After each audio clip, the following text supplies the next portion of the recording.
दीप अमावस्येच्या दिवशी घरामध्ये पैसे भेटणं म्हणजे शुभ संकेत मानले जातात. नमस्कार मंडळी, मी मुंबईची रेखा. स्वागत आहे तुमचं आपल्या चॅनलमध्ये. तुम्ही कसे आहात सगळे? आय होप की तुम्ही छानच असाल.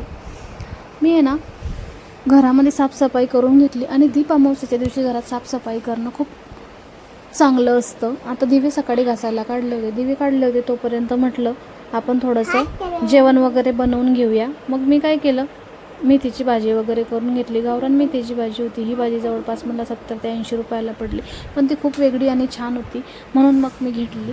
आणि आज कसं गटारी पण आहे, पण दीप अमावस्या असल्यामुळे ना आज नॉनव्हेज खाणं टाळलं पाहिजे. काही लोक खाणारे खातात, पण आम्ही नाही खात, म्हणून मग मी इकडे व्हेजच बनवले होतो. आणि गावावरून माझा भाऊ आणि वहिनीसुद्धा आली होती. तर दीप अमावस्येला पूजा कशी करायची? सगळ्यात आधी घर स्वच्छ करून घ्यायचं. संध्याकाळी सर्व दिवे आहे ना घासून पुसून ठेवून द्यायचे. दिव्यांमध्ये तेल तूप घालून व्यवस्थित दिवे लावून घ्यायचे. दिव्यांची पूजा करून हळद कुंकू अक्षता आणि फुलं अर्पण करायची. संध्याकाळी गोड काहीतरी असं दाखवावं. खीर करू शकता किंवा अजून काही आपल्या घरच्या परंपरेनुसार गोड पदार्थ तुम्ही ठेवू शकता. लक्ष्मीची आणि घरातली देवांची पूजा करून सुख समृद्धीसाठी प्रार्थना करायची असते.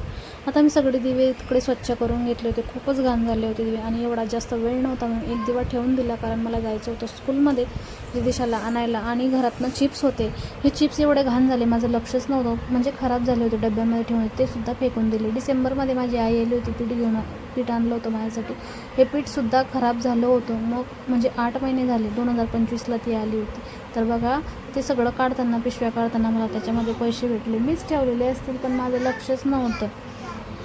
तर ते सुद्धा मी ना डबे काढलेच, तर म्हटलं चला आता घासूनसुद्धा घेऊया. मग डबेसुद्धा घासून घेतले.